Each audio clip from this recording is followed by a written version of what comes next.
Yo, what's up mga kasoyo? Isang magandang umaga po sa atin. Yan, time check po natin ay 6:30 po ng umaga.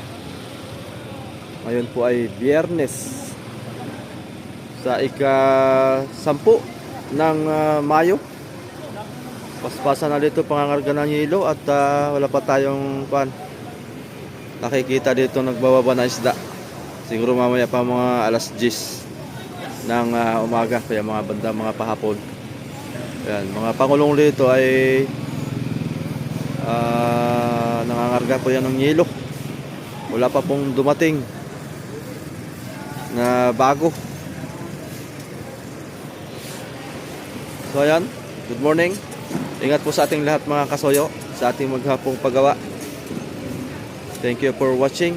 Please like and share sa ating short video. Salamat.